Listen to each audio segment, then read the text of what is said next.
Hey everybody, my name is Coen from the Fellowship of Acoustics. Today we have a very interesting topic for you. We are going to talk about torrification.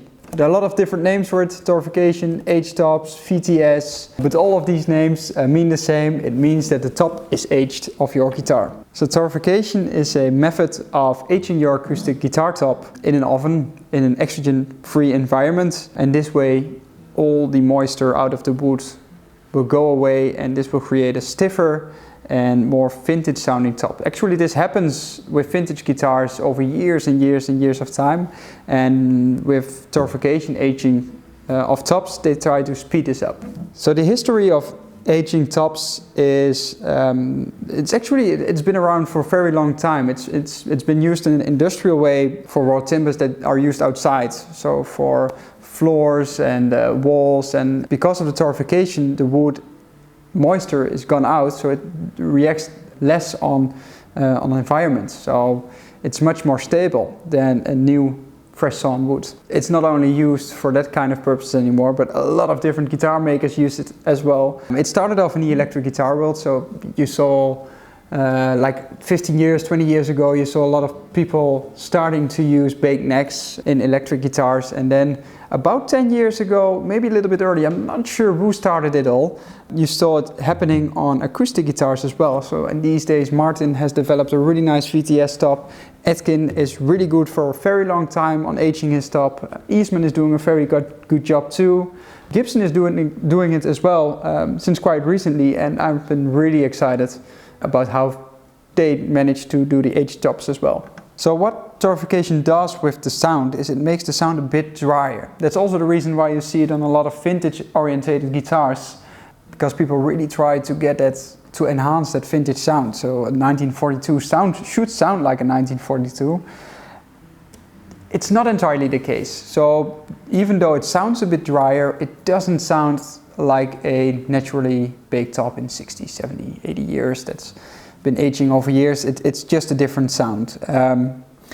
But it gives you a bit more of a drier tone, which is really nice in studios, and it gives you a bit more of an airy tone as well. It's really interesting. Besides that it changes the tone, it's also really interesting because when you put it in the oven and all the moisture sucks out, and what you get is you get a really stiff and really solid top. So it's much more stable than a new guitar top. So the guitars react on different humidity levels the most in the first year, and then it gets less and less and less and less over the years. And this gives you a head start because the torrified tops are so stable, so it's a really nice, and it reacts less on humidity as well. So if you're in different stages, for instance, or you play outside and then go inside, then a torrified top might be interesting as well because it reacts less, so you always get the same, more or less same playability. So I think by now we can all agree that it is not a hype anymore, and that baking tops is really something that everybody does for a reason. So it gives you more stability, it gives you a different tone, it gives you a really interesting tone as well. I'm not saying it's better or worse, it's just a different tone, and that's really cool. And it's another step closer on replicating true vintage guitars, and that's really interesting too. And I think that's one of the reasons why everybody is doing it. And what I really like about this torrification is that everybody uses a different method. Of course, everybody in big lines, they use the same tactics and same kind of ovens, but everybody is having his own formulas. So it's like a bakery. You know, one baguette is not like the other baguette, and everybody is having his secrets, and that's really reflecting on tone as well. Because how long do you put it in the oven? What temperatures do we use? All these kind of cool questions make that everybody can create its own sound, and that's really interesting as well. So for now you see that mainly spruce tops are used.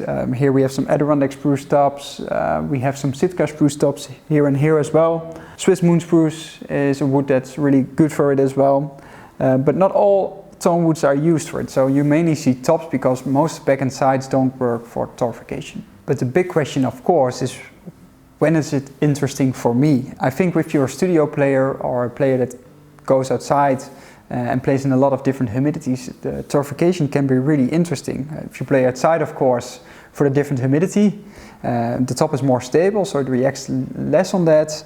And if you're a studio player, the tone is a bit more dried out. So it cuts a bit on bass and treble, and that makes it really interesting because you get a really direct tone which you can almost use immediately at all time. We really hope we've informed you a little bit about torrification on tops.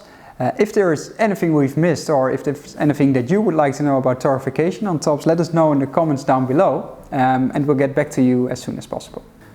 So if you're curious on how these torrified tops sound, we've linked in demos of all these guitars in the description down below. Thank you very much for watching, and I hope to see you in the next video. Bye bye!